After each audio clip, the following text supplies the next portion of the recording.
Hello and good morning to all of you. Welcome to Perfection IS YouTube channel. Today we are going to see 12th of August current affairs which are relevant for your upcoming BPSC prelims examinations. और ये सारे topics मैंने the Hindu, Indian express और बहुत सारे regional newspaper से मैंने topics को उठाया है.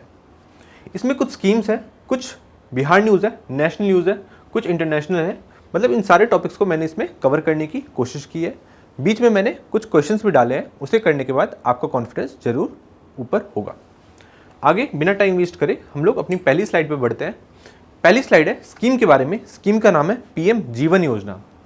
यह क्यों न्यूज़ में, यह न्यूज़ में इसलिए है क्योंकि cabinet approves extended Pradhan Mantri Jivan Yojana to boost advance biofuel project. ठीक है, मतलब पीएम जीवन योजना को अब एक्सटेंड कर दिया गया है. तो एक बार देख लेते हैं इसके बारे में. इससे पहले हमने पढ़ा था प्रधानमंत्री आवास योजना अर्बन के बारे में, उसको भी एक्सटेंड कर दिया गया था. तो इसको भी एक्सटेंड कर दिया गया है. इसको एक बार देख लेते हैं. ये लॉन्च हुआ था 2019 में. ये 2019 में लॉन्च हुआ और ये कब तक था? 2024 तक. मतलब 5 साल इसके अब कंप्लीट हो चुके हैं. मतलब ये आ सकता है आपके प्रीलिम्स के एग्जाम्स में. फिर इसको एक्सटेंड कर दिया गया कब तक? 2027-28 तक. मतलब ये अगले 5 साल के लिए एक्सटेंड हो चुका है. अब ये है क्या, मतलब ये स्कीम में है क्या? तो प्राइम मिनिस्टर प्रधानमंत्री जीवन योजना G1, मतलब वन से रिलेटेड कुछ फॉरेस्ट से रिलेटेड है. तो फॉरेस्ट से रिलेटेड क्या है वो हम देख लेते हैं. आगे कुछ और ना सोचो, उससे पहले मैं सीधा आपको बता दूं कि to provide financial support to integrated bioethanol project for setting up second generation ethanol projects. ये मैंने आपको पहले इसलिए बता दिया क्योंकि आप फॉरेस्ट से रिलेटेड कुछ और सोचने लग जाओगे, कुछ और ही स्कीम सोचने लग जाओगे. इससे मैंने आपको पहले ही बता दिया कि इसका एम फाइनेंशियल सपोर्ट करना है. किस चीज़ के लिए? बायोइथेनॉल प्रोजेक्ट के लिए जो सेकंड जनरेशन इथेनॉल्स बना रहे हैं. ठीक है, ये चीज़ आपको समझ में आना चाहिए, ये चीज़ आपको याद रहनी चाहिए. अब आप सोचोगे कि ये वन से रिलेटेड कैसे, ये फॉरेस्ट से रिलेटेड कैसे, वो मैं आपको आगे बताऊंगा. और ये कुछ कीवर्ड्स भी बताऊंगा. कीवर्ड क्या क्या है? फाइनेंशियल सपोर्ट, पहला कीवर्ड इसमें ये है फाइनेंशियल सपोर्ट. सेकंड कीवर्ड है इंटीग्रेटेड बायोइथेनॉल प्रोजेक्ट्स, ये क्या है? और थर्ड कीवर्ड है generation, second generation ethanol projects. तो ये हम आगे वाली स्लाइड पढ़ने के बाद करेंगे. एक बार आगे वाली स्लाइड देखते हैं क्या है. बस आपको इसमें अभी इतना याद रखना है कि 2019 में लॉन्च हुआ था, 2024 तक. अब 2024 से इसे एक्सटेंड कर दिया है कब तक? 2027-28 तक. ठीक है, तो ये आ सकता है आपके एग्जाम में. नेक्स्ट स्लाइड है कि बायोफ्यूल होते क्या हैं. तो आपको इसके नाम से समझ में आ रहा होगा. बायोफ्यूल मतलब कुछ लिविंग बींग से रिलेटेड है.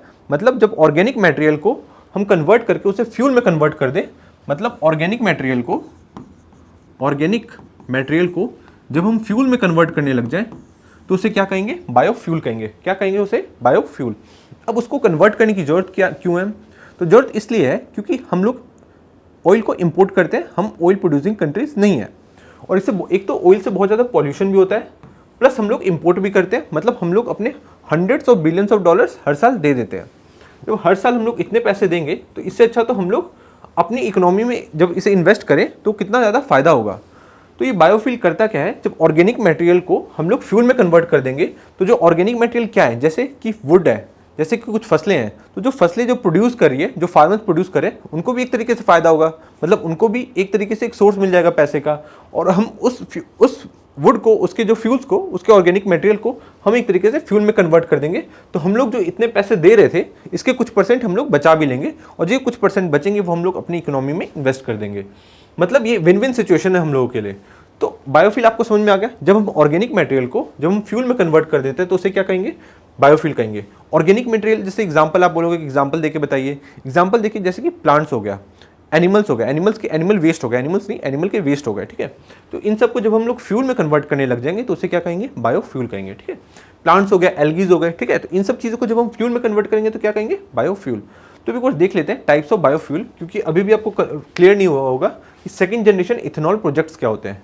क्योंकि आपको बायोफ्यूल तो क्लियर हो गया, पर सेकंड जनरेशन इथेनॉल प्रोजेक्ट्स क्या होते हैं ये क्लियर नहीं हुआ. तो इसके लिए हम देखेंगे टाइप्स ऑफ बायोफ्यूल, कि बायोफ्यूल के कितने टाइप्स होते हैं. सो पहला टाइप है first generation biofuel, second generation biofuel, third generation biofuel और फोर्थ जनरेशन बायोफ्यूल. तो फर्स्ट जनरेशन बायोफ्यूल बात कर रही है नॉन फूड क्रॉप की, आगे मैं इसका मतलब बताऊंगा. सेकंड जनरेशन बात करिए क्रॉप फूड की. थर्ड जनरेशन बात कर रही है एल्गी लाइक प्लांट्स की. और फोर्थ जनरेशन बात कर रही है जेनेटिक इंजीनियर्ड प्लांट्स की. मतलब यहाँ पे जेनेटिक इंजीनियरिंग की बात हो रही है. अब एक एक करके हम लोग समझ लेते हैं. तो फर्स्ट जनरेशन में क्या हो रहा था कि जो हमारे फूड क्रॉप्स थे, जो हमारे फूड क्रॉप्स थे उसको यूज करा जा रहा था। और सेकंड जनरेशन में क्या करा जा रहा है, नॉन फूड क्रॉप्स को। मतलब फूड क्रॉप्स मतलब फॉर एग्जांपल शुगर केन, हम शुगर केन को फर्मेंट करके इथेनॉल बना सकते हैं, और इथेनॉल को हम ब्लेंडिंग करेंगे, इथेनॉल की पेट्रोल के साथ ब्लेंडिंग करके हम उसको यूज कर सकते हैं। किसके लिए, पेट्रोल, मतलब पेट्रोल जब हम गाड़ी में डाल के जब उसको ऑयल की तरह यूज करते हैं तो हम वो कर सकते हैं इथेनॉल को ब्लेंडिंग करके। तो इथेनॉल बनाने के लिए हम लोग फूड को जो हम लोग खाते हैं, फॉर एग्जाम्पल शुगर केन, उसको हम यूज कर सकते हैं। पर इसमें प्रॉब्लम ये है कि शुगर केन बनाने के लिए भी बहुत ज़्यादा वाटर लगता है। शुगर केन खुद में एक वाटर इंटेंसिव क्रॉप है, और जब हम इस क्रॉप को जब हम फ्यूल में कन्वर्ट करेंगे तो ठीक है, हम फ्यूल तो बचा लेंगे, पर हम अपने वाटर को कैसे बचाएंगे, क्योंकि वो भी तो एक नॉन रिन्यूएबल रिसोर्स ही है। तो फर्स्ट जनरेशन फ्यूल तो कुछ ज़्यादा अच्छा साबित नहीं हो रहा है। सेकंड जनरेशन फ्यूल में क्या है, जब हम नॉन फूड क्रॉप्स को यूज़ करते हैं। नॉन फूड क्रॉप्स कैसे, फॉर एग्जाम्पल स्टबल आपने सुना होगा, पराली आपने सुनी होगी, जिसकी वजह से बहुत ज़्यादा पॉल्यूशन भी होता है। यह एक तरीके का वेस्ट है, फार्मर्स का वेस्ट। अब फार्मर्स क्या करते हैं कि क्योंकि इसका कुछ कर नहीं सकते तो वे इसको जला देते हैं। अब जलाने से एक प्रॉब्लम क्रिएट होती है पॉल्यूशन की, तो ये हमारे लिए पॉल्यूशन वाली प्रॉब्लम भी हो गई।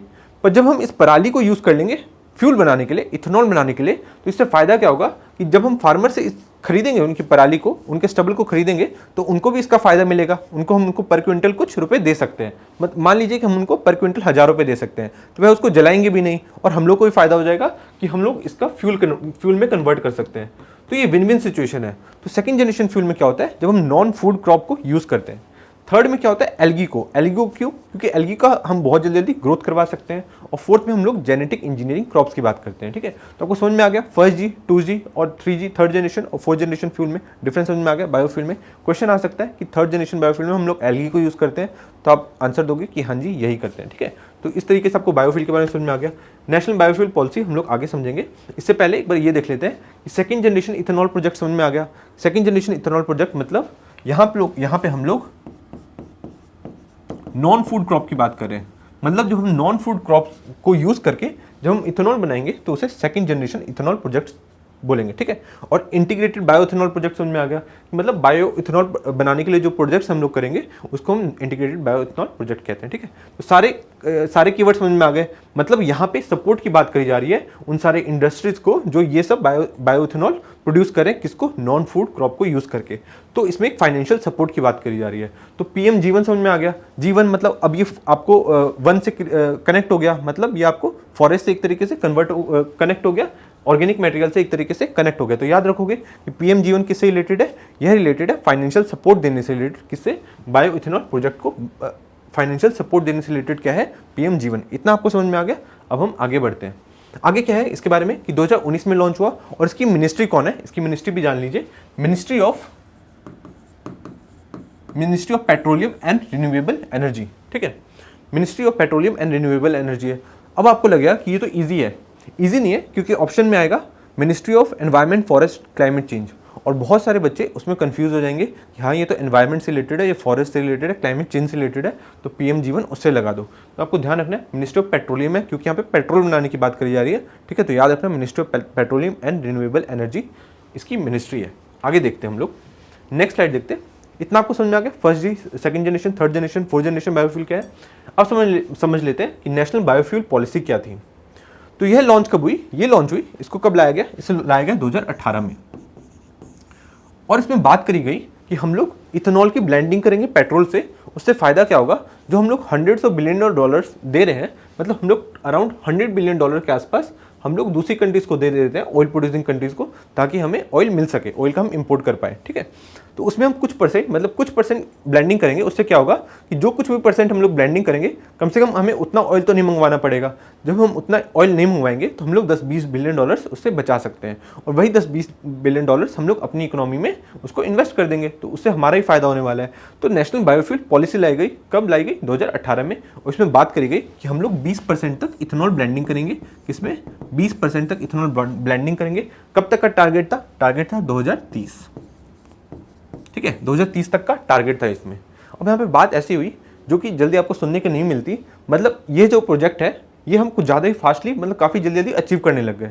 अभी का है कि हम लोग 11.60% तक हम लोग पहुँच चुके हैं, इतनी ब्लेंडिंग हम ऑलरेडी कर चुके हैं। तो अब हमारे गवर्नमेंट ने इस टारगेट को थोड़ा सा चेंज कर दिया है, और 2022 में अमेंडमेंट ले आया, मतलब 2018 था उसको 2022 में अमेंडमेंट ला के इसे 2025-26 कर दिया, मतलब 2030 को 2025-26 कर दिया। अब हमें 20% ब्लेंडिंग कब तक अचीव कर लेनी है? 2025-26 तक, ठीक है। तो ऑप्शन आएगा कि 2030 तक करनी है, तो अब करोगे आप रॉन्ग, नहीं ये गलत है, 2025-26 तक करनी है। ऑप्शन आएगा कि पहले ये थी, तो आपको याद रखना है कि हाँ पहले ये थी बट अब उसे चेंज कर दिया गया, ठीक है। तो नेशनल बायोफ्यूल पॉलिसी क्या है, इसमें इसको 2018 में लाया गया और इसको एक बार अमेंड करा गया, कब करा गया? 2022 में, इतना आप याद रखेंगे, ठीक है। तो अब आपको पूरा समझ में आ चुका है। अब हम लोग इससे रिलेटेड एक क्वेश्चन देख लेते हैं। क्वेश्चन क्या है, which of the following statement regarding the प्रधानमंत्री जीवन जैव ईंधन, ये इसका फुल फॉर्म है, जैव ईंधन वातावरण अनुकूल फसल अवशेष निवारण योजना इज द करेक्ट, ठीक है। ऑप्शन देखने क्या क्या है। ऑप्शन है, the scheme aims to provide financial support for setting up integrated bioethanol project using lignocellulosic biomass and other renewable feedstock, ठीक है। इसका मतलब समझ लो ये ऑर्गेनिक मटेरियल की ही बात करी जा रही है, ठीक है। फर्स्ट तो ये सही है, यहाँ पे हम लोग बायोइथेनॉल प्रोजेक्ट को फाइनेंशियल असिस्टेंस देने की बात करें, the scheme aims to provide financial support देने की बात करें किसको? बायोइथेनॉल प्रोजेक्ट को, ये बात तो सही है, तो first option is correct. Second देख लेते हैं, it is implemented by ministry of environment forest and climate change. यहाँ पे 90% बच्चे गलत करेंगे, ठीक है, मतलब इसको सही करके आएंगे, पर ये गलत होगा कि नहीं ministry of environment forest and climate change नहीं है, मिनिस्ट्री ऑफ पेट्रोलियम है। याद कैसे करोगे, यहाँ पे हम लोग पेट्रोल बना रहे हैं, ठीक है, तो मिनिस्ट्री ऑफ पेट्रोलियम इसकी मिनिस्ट्री है, याद रखेंगे, ठीक है। थर्ड क्या है, the scheme is expected to contribute towards reducing greenhouse gas emissions and improving the energy security of the country. Obviously जब हम ऑयल नहीं मंगवाएंगे, उस तरीके से हम यूज नहीं करेंगे, तो एक तरीके से हम लोग ग्रीन हाउस गैस को भी कम करेंगे, ठीक है। तो एज अ बाय प्रोडक्ट है, मतलब एज अ बाय प्रोडक्ट तो है ना, प्राइमरी इसका रीजन ये ना हो, पर इसका एज अ बाय प्रोडक्ट ये तो बन रहा है ना कि ग्रीन हाउस गैस को हम लोग कम करेंगे and improving the energy security of the country. हमारी एनर्जी सिक्योरिटी बढ़ेगी, क्यों बढ़ेगी? क्योंकि हम लोग को ऑयल के लिए दूसरी कंट्री पे डिपेंडेंट नहीं रहना पड़ेगा, ठीक है। तो एक तरीके से हमारी सिक्योरिटी भी, एनर्जी सिक्योरिटी भी बढ़ेगी। तो first and third is correct, ये लगा देंगे हम लोग, first and third is correct. Next slide देखते हैं। नेक्स्ट स्लाइड है बिहार न्यूज़ से रिलेटेड। यह जो दो न्यूज़ है ये मैं पहले भी आपको करवा चुका हूँ, क्योंकि अभी हाल फिलहाल में कुछ इंपॉर्टेंट नहीं था बिहार से रिलेटेड, तो मैंने पुरानी वाली स्लाइड्स इसमें डाल दी है। ये इसलिए भी है ताकि आपका रिवीजन भी हो जाए। तो एक बार हम लोग फिर से देख लेते हैं कि बिहार टेम्पल्स रजिस्ट्रेशन क्या है, ठीक है। तो अभी बिहार में रजिस्ट्रेशन चल रहा है, किसका चल रहा है? टेम्पल्स, ट्रस्ट, मठ्स, इन सब का रजिस्ट्रेशन चल रहा है। इसमें हो क्या रहा है कि जो भी टेम्पल्स हैं उनका देखा जा रहा है क्या ये रजिस्टर्ड लैंड पे है कि नहीं और अनरजिस्टर्ड लैंड पे है कि नहीं। तो आप सोचेंगे ये क्यों करा जा रहा है? ये इसलिए करा जा रहा है ताकि कोई इलीगली ट्रेड ना कर दिया जाए, ठीक है। कहीं इलीगल जो खेत है उसको, मतलब इलीगल जो लैंड है उसको बेच ना दिया जाए टेम्पल का बता के, या कुछ ऐसा मतलब जो लीगली पहले से उसको बेचने की कोशिश ना करी जाए। तो एक तरीके से टेम्पल्स को बचाने के लिए भी एक तरीके से रजिस्ट्रेशन चल रहा है, जितने भी मठ्स और ट्रस्ट है उन सब का रजिस्ट्रेशन चल रहा है। देखो पॉइंट बाय पॉइंट पढ़ लेते हैं। Registration of unregistered temples, maths and trust in state. Second point is Bihar Hindu Religious Trust Act 1950. All public temples, monastery, trust and dharmshala in Bihar should be registered under BSBRT. BSBRT की full form आपको पता होनी चाहिए, ठीक है। Bihar state board of religious trust, ठीक है, ये इसकी फुल फॉर्म है। Third is stringent action against those involve in illegal property transaction of registered temples, maths and trust, ठीक है। मतलब जो रजिस्टर्ड लैंड पे बनी हुई टेम्पल है उसको हो सकता है इलीगली कोई कहीं पे ट्रेड करने की कोशिश करे, तो उससे उनको बचाया जा सके, तो उसके लिए एक स्ट्रिंजेंट कानून की भी बात करा जा रहा है इसमें, ठीक है। स्ट्रिंजेंट एक्शन लिया जाएगा, ठीक है। अब देख लेते हैं इसके बारे में कि हमारे जो बिहार है उसमें कितने अनरजिस्टर्ड टेम्पल्स है और कितने रजिस्टर्ड टेम्पल्स है। इससे इसको आपको ध्यान रखना है कि हमारे पास अराउंड 2500 के आसपास अनरजिस्टर्ड टेम्पल है, ठीक है। कितना लैंड ओन करें ये लोग? ओन करें 4500 एकड़ के आसपास, ठीक है। एकदम आप राउंड ऑफ में आप याद कर लो कि 4500 के आसपास हम लोग अनरजिस्टर्ड लैंड यूज़ करते हैं, अनरजिस्टर्ड टेम्पल यूज़ करते हैं। 2512 अनरजिस्टर्ड टेम्पल्स है पूरे बिहार में, और रजिस्टर्ड कितने? रजिस्टर्ड है 2499 टेम्पल्स, ठीक है। इसमें देख लेते हैं जो कितना लैंड यूज़ करें। ये लोग अराउंड 18,000, 18,500 के आसपास हम लोग लैंड यूज़ करें जो कि रजिस्टर्ड टेम्पल्स है, वो वाले लैंड यूज़ करें, ठीक है। अब अनरजिस्टर्ड टेम्पल्स एंड मठ्स है कौन से डिस्ट्रिक्ट में सबसे ज़्यादा, ये देख लीजिए। वैशाली में सबसे ज़्यादा है, ठीक है, याद रखेंगे। वैशाली में सबसे ज़्यादा 438, फिर कैमूर में है, फिर कैमूर भभुआ हो गया, फिर वेस्ट चंपारण, फिर भागलपुर, बेगूसराय, सारण, गया। ये आप एक तरीके से देख लेना, ठीक है। वैशाली में सबसे ज़्यादा है, फिर कैमूर भभुआ में, फिर वेस्ट चंपारण में, फिर भागलपुर में। इस तरीके से आप एक बार देख लेंगे। और अनरजिस्टर्ड में लैंड ऑनरशिप में, मतलब अनरजिस्टर्ड लैंड ऑनरशिप जो कि अनरजिस्टर्ड है, उसमें सबसे बड़ा, मतलब अनरजिस्टर्ड लैंड में सबसे बड़ा डिस्ट्रिक्ट कौन सा है? कैमूर में, ठीक है। कैमूर में सबसे ज़्यादा अनरजिस्टर्ड लैंड पे बना हुआ है, ठीक है। पर नंबर ऑफ टेम्पल सबसे ज़्यादा कहाँ पे है जो कि अनरजिस्टर्ड लैंड पे है? वो है वैशाली में, ठीक है। तो इतना आप मान के चलेंगे, वैशाली याद रहेगा। अनरजिस्टर्ड टेम्पल में सबसे ज़्यादा नंबर ऑफ टेम्पल्स वैशाली में है, ठीक है। आगे देखते हैं। नेक्स्ट स्लाइड है बिहार से रिलेटेड रेडियोथेरेपी ट्रीटमेंट इन मुजफ्फरपुर। मतलब मुजफ्फरपुर में अब एक रेडियोथेरेपी ट्रीटमेंट हो सकती है किसकी, कैंसर पेशेंट की, ठीक है। तो अब इसमें आपको ये बात ध्यान रखना है कि पूरा हॉस्पिटल उठ के नहीं आ रहा है, यहाँ पे हॉस्पिटल वहाँ पे पहले से ही है, कैंसर से रिलेटेड वहाँ पे इलाज भी चलता है, बट वहाँ पे एक रेडियोलॉजी की एक सुविधा वहाँ पे ऐड कर दी जा रही है। ये आपको ध्यान रखना है कि हॉस्पिटल वहाँ पे पहले से, बस वहाँ पे रेडियोलॉजी की जो सुविधा है वहाँ पे ऐड कर दी जा रही है। और जो मशीन्स है वो कहाँ से मंगवाई जा रही है, जर्मनी से मंगवाई जा रही है। और यह जो मशीन्स है वो 22 से 25 करोड़ रुपए की एक पड़ती है और टोटल ऐसी 4 मशीन मंगवाई जा रही है। और इसके एक मशीन से हर दिन 80 से 100 लोगों का इलाज कराया जा सकता है, ठीक है। 80 से 100 लोगों का इलाज कराया जा सकता है। क्योंकि वो पॉइंट बाय पॉइंट पढ़ लेते हैं।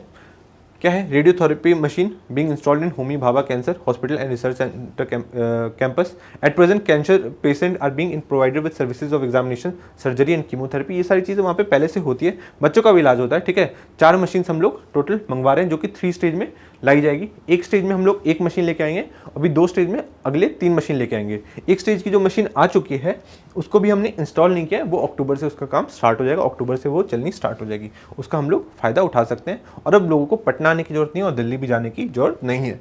Each machine will treat 180 to 100 patients per day, ये मैं आपको बता चुका हूँ। आगे बढ़ते हैं हम लोग।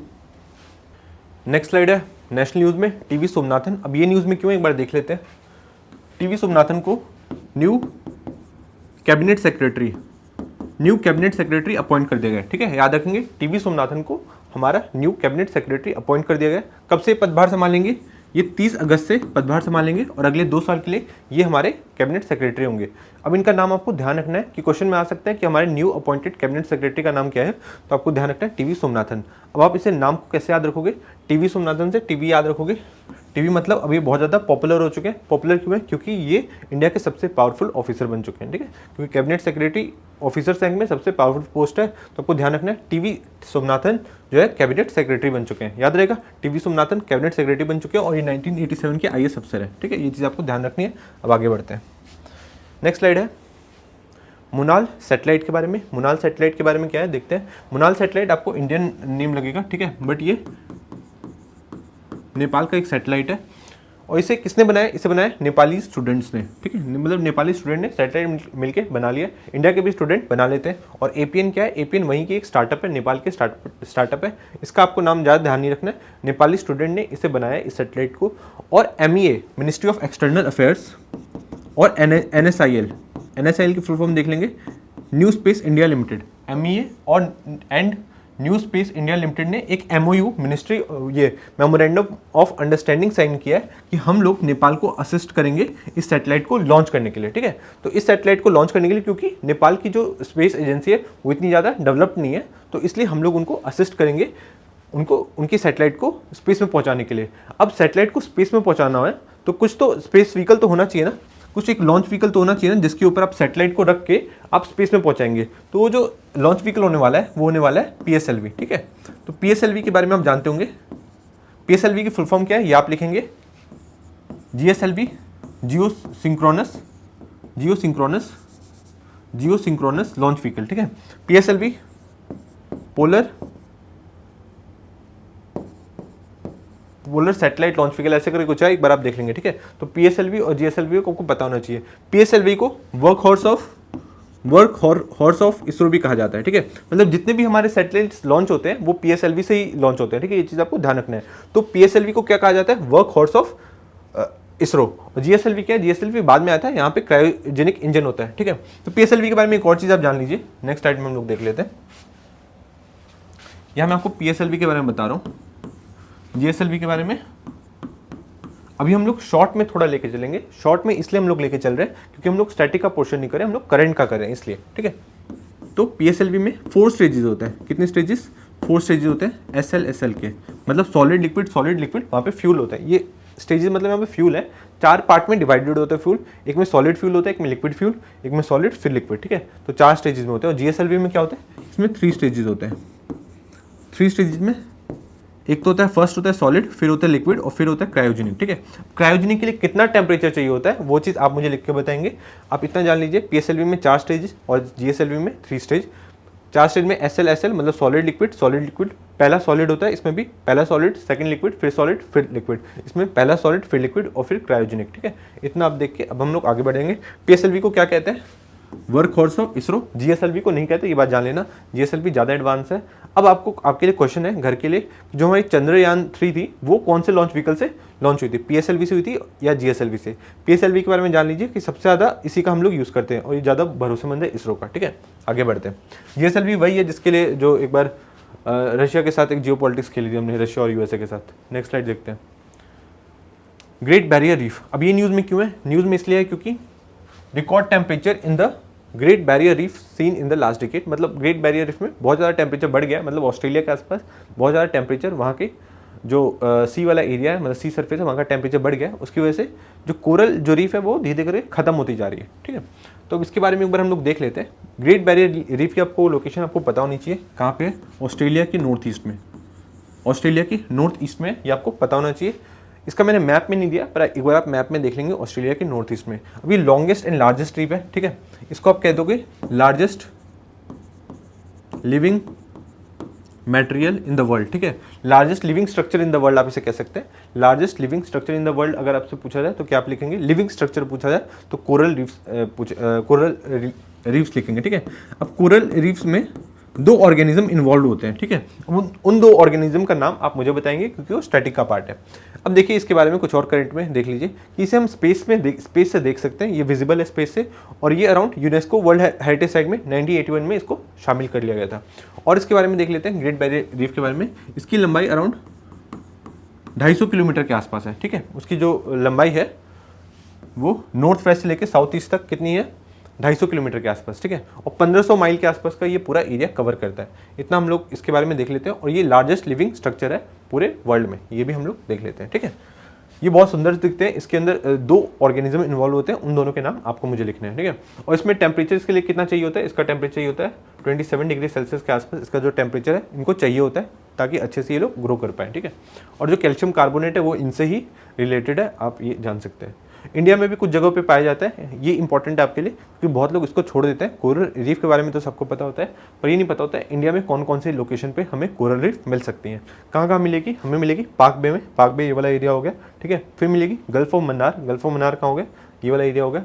फिर मिलेगी gulf of Kutch, gulf of Kutch ये वाला एरिया हो गया। ठीक है, ये क्या है ये आप मुझे बताएंगे, ये वाला एरिया को क्या कहते हैं? यहाँ पे नहीं मिलती है। ठीक है, गल्फ ऑफ कच्छ ये वाला हो गया, और फिर हो गया लक्षद्वीप आइलैंड यहाँ पे हो गया, और अंडमान एंड निकोबार आइलैंड यहाँ पे हो गया। ठीक है, तो इन सारी लोकेशंस पे हम लोग कोरल रीफ ले सकते हैं, कोरल रीफ को हम लोग देख सकते हैं। ठीक है, और लक्षद्वीप के बारे में, लक्षद्वीप जो पूरा आइलैंड है वो कोरल रीफ से ही बना हुआ है। ठीक है, ये चीज़ भी हम देख सकते हैं।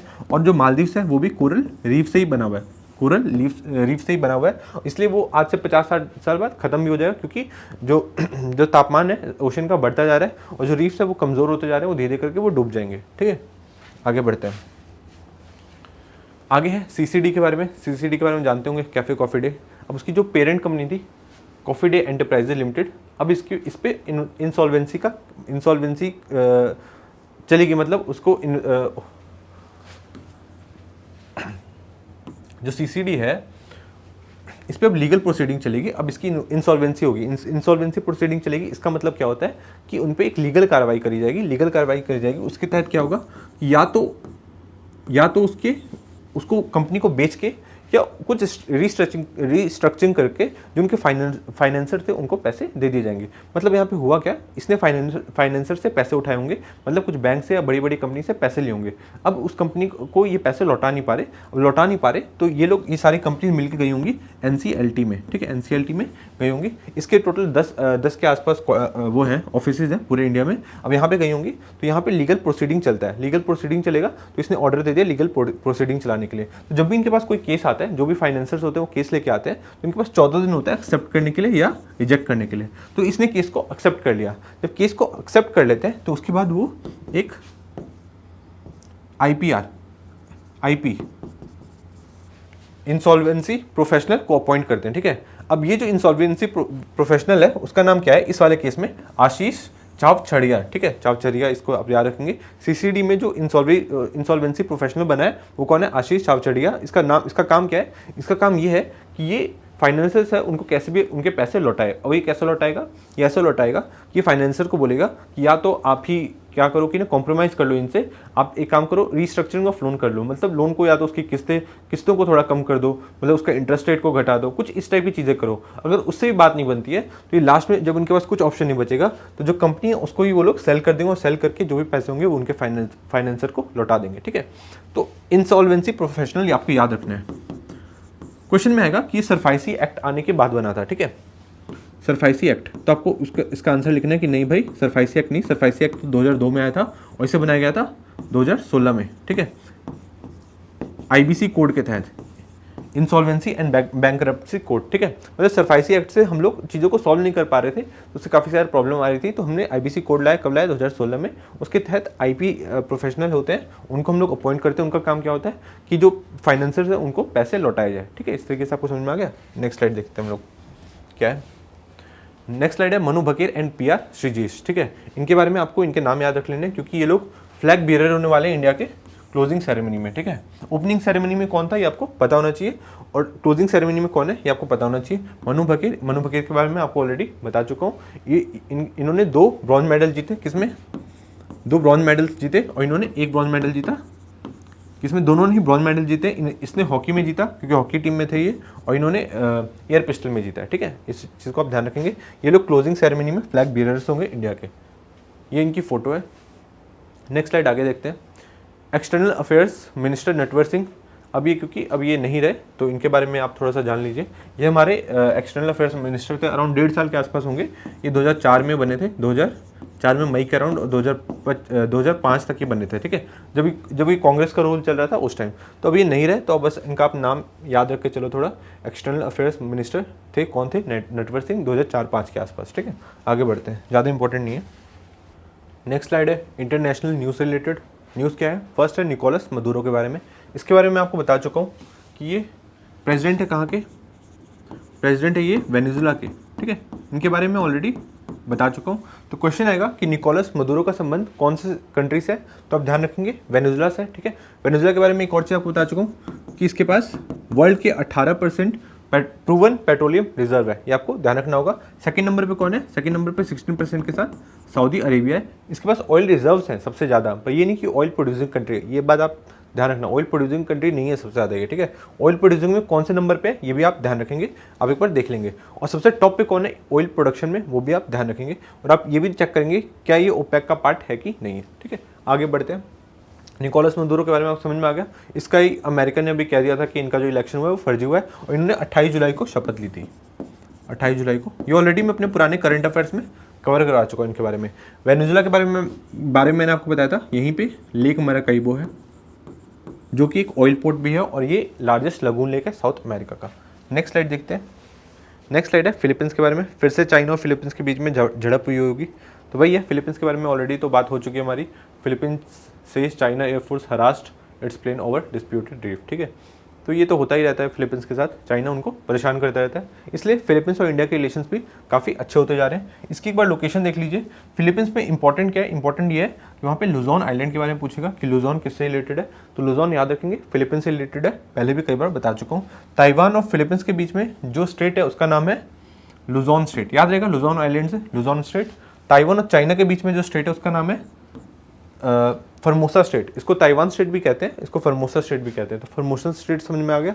ये है गल्फ ऑफ टोंकिन, ये हो गया साउथ चाइना सी। ठीक है, इसके ऊपर है ईस्ट चाइना सी और उसके ऊपर है येलो सी। इसमें जो रिवर्स है वो मैं आपको ऑलरेडी बता चुका हूँ। और एक और चीज़ आप ध्यान रख लो कि रशिया और चाइना के बीच में, मतलब रशिया और चाइना को जो रिवर डिवाइड करती है उस रिवर का नाम है अमूर रिवर। क्या? अमूर रिवर। अमूर रिवर क्या है? वो बॉर्डर बनाती है रशिया और चाइना के बीच में। ठीक है, ये चीज़ आपको ध्यान रखनी है। नेक्स्ट स्लाइड देखते हैं। नेक्स्ट स्लाइड है प्रेसिडेंट जो हमारी है द्रौपदी मुर्मू, उनको फिर से हाईएस्ट सिविलियन अवार्ड मिला है। इससे पहले ही मिला था, फिजी में मिला था, उसके बारे में बता चुका हूँ मैं आपको। Companion of the order of Fiji कब मिला था? 6 अगस्त को। और अभी 10 अगस्त को मिला है grand collar of order of Timor Leste. एक बार टिमोर लेस्टे की एक बार हम लोग लोकेशन देख लेंगे तो आपको ध्यान रहेगा कि यहाँ पे भी सिविलियन अवार्ड मिला है, हाईएस्ट सिविलियन अवार्ड, और फिजी में भी। अब ये 3 देश की दौरे पर गई हुई थी, फिजी में गई हुई थी, फिर न्यूजीलैंड में और फिर टिमोर लेस्टे में। तो ये तीनों कंट्रीज में हो क्या है, यहाँ पे 2 कंट्रीज में इनको ये सम्मान मिला, हाईएस्ट सिविलियन अवार्ड मिला। बहुत सारे हमारे जो बहुत सारे ऐसे सिविलियन अवार्ड्स मिल चुके हैं हमारे प्राइम मिनिस्टर और प्रेसिडेंट को। उसकी एक बार लिस्ट बना के हम लोग अभी अलग एक क्लास ले लेंगे उसकी, आधे घंटे की, मतलब 10 मिनट की ले लेंगे, उसमें हम लोग सारे कवर कर लेंगे 2023 और 22 में जितने भी अवार्ड्स मिले हैं। ठीक है, नेक्स्ट स्लाइड देखते हैं। एक बार लोकेशन देख लेते हैं, तिमोर लेस्टे की लोकेशन कहाँ है। ये जो बॉर्डर है, ये जो कंट्री है, ये है इंडोनेशिया, मतलब इंडोनेशिया के साथ ये बॉर्डर शेयर कर रही है। इंडोनेशिया के का ये आइलैंड है, मतलब ये इसके साथ बॉर्डर शेयर कर रही है कौन, तिमोर लेस्टे। ये लोकेशन तिमोर लेस्टे की। इसकी पपुआ न्यू गिनी से आप वो देखो, दूरी देखो, ठीक है। पपुआ न्यू गिनी से ये वेस्ट में है, ऑस्ट्रेलिया के ये नॉर्थ वेस्ट में, ये आपको ध्यान रखना है, ऑस्ट्रेलिया के नॉर्थ वेस्ट में। ऊपर बांडा सी है, इधर ये इंडोनेशिया का पार्ट है। ये सारे आइलैंड्स इंडोनेशिया के ही है और इंडोनेशिया से ही इसका एक बॉर्डर लगता है। एक कंट्री का क्या नाम है, तिमोर लेस्टे, ये याद रखेंगे, ठीक है। इसकी जो वो है कैपिटल है, तिमोर लेस्टे की कैपिटल क्या है, तिमोर लेस्टे कैपिटल क्या है, इसका नाम दिल्ली है, ठीक है, दिल्ली। जैसे हमारी दिल्ली है न्यू दिल्ली, तो ऐसे ही इनकी भी दिल्ली है। और यहाँ पे हम लोग अभी अपनी एम्बेसी भी खोलने वाले हैं, ये भी आपको ध्यान रखना है, ये भी करंट अफेयर्स में आ सकता है क्योंकि अभी हाल फिलहाल की न्यूज़ है, अभी खोली नहीं है पर हम लोग खोलने वाले हैं। तिमोर लेस्टे आपको थोड़ा सा और जूम करके मैंने दिखा दिया। नेक्स्ट स्लाइड देखते हैं। नेक्स्ट स्लाइड में भी मैंने तिमोर लेस्टे के बारे में दिखा रखा है अलग अलग जगह से थोड़ा सा, कि ये इंडोनेशिया से कैसे कितना दूर है, मतलब इस तरीके से मैंने आपको एक तरीके से दर्शा रखा है। नेक्स्ट स्लाइड देखते हैं। फॉरेन सेक्रेटरी है Vikram Misri arrives in Nepal on 2 day visit, ठीक है। तो क्वेश्चन आ गया कि कहाँ गए थे, तो आप याद रखना फॉरेन सेक्रेटरी कहाँ गए थे, नेपाल में गए थे 2 डे विजिट के लिए। पर मोस्ट इंपॉर्टेंट क्वेश्चन आ सकता है कि फॉरेन सेक्रेटरी कौन है, ठीक है। तो ये आप ध्यान रखेंगे, विक्रम मिस्री। अब इनका नाम आपको कैसे याद रहेगा, नाम आपको ऐसे याद रहेगा, मिस्री मतलब फॉरेन सेक्रेटरी है, तो मीठी मीठी बात करेंगे ना दूसरों से, क्योंकि ये तो देश की सवाल है, मतलब देश के रिलेशन ही तो खराब हो जाएंगे, तो मतलब कोई मीठी मीठी बात करने वाला चाहिए, तो विक्रम मिस्री, ठीक है। तो विक्रम मिस्री याद रहेगा, हमारे कौन है, फॉरेन सेक्रेटरी है। टीवी सोमनाथन याद रहेगा क्योंकि सबसे पॉपुलर हो गए हैं, मतलब ये सबसे पावरफुल पोस्ट पे पहुंच गए, कैबिनेट सेक्रेटरी बन गए, तो टीवी सोमनाथन, ठीक है। ये कब बनने वाले हैं, ये कब बनने वाले, 30 अगस्त को अपना पदभार संभालेंगे अगले 2 साल के लिए। अभी तक कौन थे, अभी थे राजीव गौबा, ठीक है। आगे देखते हैं। आगे है एस जयशंकर के बारे में, ये मालदीव्स गए हुए थे, उससे रिलेटेड न्यूज़ है। ये यहाँ पे मालदीवियन प्रेसिडेंट म्यूजियो से, इनका पूरा नाम आप लिख देना, ठीक है, इनसे ये मिले और इसमें वही बात करी गई कि मतलब एक तरीके से बायलैटरल रिलेशन को फिर से रीसेट करके फिर से सुधारने की बात करी गई, क्योंकि हमारे रिलेशन स्टार्टिंग से ही ट्रेडिशनली बहुत अच्छे रहे मालदीव्स के साथ, ठीक है। वो तो जब ये आ गए, मोहम्मद म्यूजी आ गए, तो इनके बाद रिलेशन काफ़ी ख़राब हुआ क्योंकि प्रो चाइना है, ठीक है, मतलब इन्होंने चाइना से एक तरीके से फंडिंग ली हुई होगी। बट अभी फिर से जो हमारे एस जयशंकर है वो पहुंच गए फिर से रिलेशन को अच्छा करने के लिए, ठीक है। तो India's partnership with Maldives is based on its deep desire to work together for each other, मतलब वही अच्छी अच्छी बातें लिखी गई। नेबरहुड फर्स्ट पॉलिसी का ये पार्ट है। और नेबरहुड फर्स्ट पॉलिसी कब आई थी और किसने दी थी, ये आप मुझे नाम वो नीचे कॉमेंट में बताएंगे। इस चीज़ से रिलेटेड एक और न्यूज़ आप ध्यान रखो जो मैंने यहाँ पे लिखा नहीं है, कि इंडिया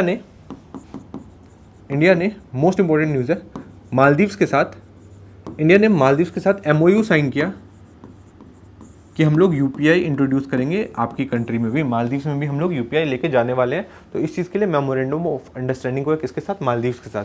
तो क्वेश्चन आएगा कि अभी रिसेंटली हमने किसके साथ MOU साइन किया है कि UPI को हम उस कंट्री में इंट्रोड्यूस करेंगे, तो कौन होगा, वो होगा मालदीव्स, ठीक है, ये याद रखना। बहुत सारी कंट्रीज है, श्रीलंका है, सिंगापुर है, जहाँ पे ऑलरेडी जो है UPI पहुंच चुका है, ये चीज़ आपको पता होना चाहिए। वो कंट्रीज़ के नाम मैं एक्चुअली ऑलरेडी अपने पुराने करंट अफेयर्स क्लास पे दिखा चुका हूँ आपको, आप देख लेना, ठीक है। मालदीव्स के बारे में थोड़ा सा जान लीजिए। ये लो लाइंग आइलैंड है, मतलब ये जो समुद्र तल है उससे बहुत ज़्यादा करीब है। Group of 1200 small core of reef island है, अराउंड 200 के आसपास ही पे ही लोग रह सकते हैं। इसका कैपिटल कहाँ है, इसका कैपिटल का नाम माले है, ठीक है, इसका कैपिटल का नाम माले है। लैंग्वेज यहाँ पे धिएवी, यहाँ पे 98% लोग यही बोलते हैं, धिएवी लैंग्वेज बोलते हैं। और कुछ लोग अरेबिक भी बोलते हैं, कुछ लोग हिंदी भी आपको बोलते हुए दिख जाएंगे, और ज़्यादातर लोग इंग्लिश भी बोलते हुए दिख जाएंगे आपको, ठीक है। नेक्स्ट स्लाइड देखते हैं। नेक्स्ट स्लाइड है, यहाँ पे मैंने कुछ दे रखा है कि बहुत सारे जो अलग अलग कंट्रीज़ हैं वहाँ से जो UPI नेटवर्क के साथ जो MOU साइन हुआ था, तो किस किस कंट्री के साथ, जैसे भूटान में royal monetary authority of Bhutan के साथ UPI का एक तरीके से इंटरलिंकिंग करा गया था। तो ऐसी बहुत सारी कंट्रीज़ हैं, उनके नाम है, ये एक बार आप पढ़ सकते हैं। पर जो मेन आएगा, जो सबसे मोस्ट इंपॉर्टेंट जहाँ से क्वेश्चन आ सकता है, वो है इंडिया और UPI का, इंडिया और UAE का, ठीक है। ये हुआ था फरवरी 2023 में, और इसमें क्या हुआ था कि इंडिया का UPI का इंटरलिंकिंग हुआ था किसके साथ, UAE का आनी के साथ, AANI, ठीक है। इसकी फुल फॉर्म आप देखेंगे, UPI और आनी किसका है, ये है एक तरीके से UAE का अपना UPI, ठीक है। तो हमारे यूपीआई का AANI के साथ इंटरलिंकिंग हुआ था, ठीक है। और हमारा जो रुपए वाला कार्ड है, डेबिट कार्ड क्रेडिट कार्ड जो है हम लोग का रुपए वाला कार्ड, उसका हुआ था यूएई की जयमान के साथ, ठीक है, जयवान के साथ, JAYWAN, ठीक है। तो जयवान कार्ड कौन सी कंट्री से रिलेटेड है, वो है यूएई से रिलेटेड, और उसका लिंक हुआ है किसके साथ, इंडिया के रुपए के साथ, ठीक है। तो याद रखेंगे रुपए और जयवान का हुआ है, किसका हुआ है, रुपए प्लस जयवान का हुआ है, और यूपीआई का हुआ है और आनी का हुआ है, यूपीआई एंड आनी का यूएई के आनी के साथ इंटरलिंकिंग हुआ है, ठीक है। तो मोस्ट इंपॉर्टेंट यही बनता है, और मुझे लगता है क्वेश्चन आएगा तो इसमें से ही आएगा कि आनी कौन सी कंट्री से रिलेटेड है, तो आप ध्यान रखोगे यूएई से रिलेटेड है। जवान कौन सी कंट्री से रिलेटेड है, तो वो यूएई से रिलेटेड है, ठीक है। यूएई में आप ये बता देंगे यूएई में कितने एमिरेट्स हैं टोटल। नेक्स्ट स्लाइड देखते हैं। नेक्स्ट स्लाइड है उबैदुल हसन। अब ये कौन है, ये अभी चीफ जस्टिस थे किसके, बांग्लादेश के, ठीक है। तो आप ध्यान रखेंगे उबैदुल हसन के बारे में, ये थे चीफ जस्टिस ऑफ बांग्लादेश। इनके साथ भी सेम चीज़ हुई जैसे कि शेख हसीना के साथ हुआ। शेख हसीना को कह दिया गया 45 मिनट के अंदर आप इस्तीफा देकर देश छोड़ के जाओ, तो वैसे इनके साथ भी कहा गया कि आप 2 घंटे के अंदर ही आप इस्तीफा दे दो चीफ जस्टिस से, क्योंकि इन पर आरोप लगाए गए कि आप तो उनके एक तरीके से चेले हो, मतलब उनके अंडर ही काम करते थे, शेख हसीना के अंडर काम करते थे, उनके इन्फ्लुएंस में रहते थे, तो आप यहाँ से फटाफट आप रेजिग्नेशन दे दीजिए। तो इनको भी 2 घंटे का टाइम दिया गया था। तो उबैदुल हसन याद रखेंगे आप, उबैदुल हसन किससे रिलेटेड है, ये चीफ जस्टिस ऑफ बांग्लादेश है। TV Somanathan new cabinet secretary, ठीक है। आगे देखते हैं विक्रम मिस्त्री कौन है, फॉरेन सेक्रेटरी अपने। नेक्स्ट स्लाइड देख लेते हैं। नेक्स्ट स्लाइड में मैंने वही पुरानी न्यूज़ डाल रखी है, मतलब पुरानी न्यूज़ नहीं, पुराने मैंने बांग्लादेश से रिलेटेड कुछ चीज़ें डाल रखी हैं कि कौन कौन सी ट्रेन्स इंडिया और बांग्लादेश के बीच में चलती हैं, क्योंकि बहुत ज़्यादा इंपॉर्टेंट है, क्वेश्चन पक्का आएगा। क्वेश्चन आएगा कौन कौन सी ट्रेन्स है, तो नाम याद रखेंगे मैत्री बंधन मिताली, याद रहेगा, सिंपल नाम है मैत्री बंधन मिताली। सबसे लास्ट वाली कौन है, मिताली, जो कि 2022 में स्टार्ट हुई थी। क्वेश्चन आएगा कि ये कोलकाता एंड ढाका के बीच में चलिए, तो आप ध्यान रखेंगे कोलकाता एंड ढाका नहीं है, न्यू जलपाईगुड़ी एंड ढाका है, ठीक है। न्यू जलपाईगुड़ी एंड ढाका के बीच में मिताली चली है 2022 में, और कोलकाता और ढाका के बीच में चली थी मैत्री, जो सबसे स्टार्टिंग में चली थी। सबसे स्टार्टिंग में तो कोर सिटीज़ को लिंक करेंगे ना, तो ध्यान रखना कोलकाता और ढाका के बीच में ऑलरेडी चल चुकी है 2008 में मैत्री, ठीक है, मैत्री मतलब दोस्ती। और अभी चलिए मिताली एक्सप्रेस, कब चली है, जून 2022 में, between new Jalpaiguri and Dhaka, ठीक है, याद रखेंगे। अब ये तीनों जो ट्रेन है इनको बंद कर दिया गया है, क्योंकि वहाँ पे कू हुआ था, वहाँ की कंडीशन बहुत खराब है बांग्लादेश की, ठीक है। इसकी वजह से हमारा ट्रेड भी काफ़ी ज़्यादा रुका हुआ है। कौन कौन से रेल लिंक्स है इंडिया और बांग्लादेश के बीच में, ये आप देख लेंगे।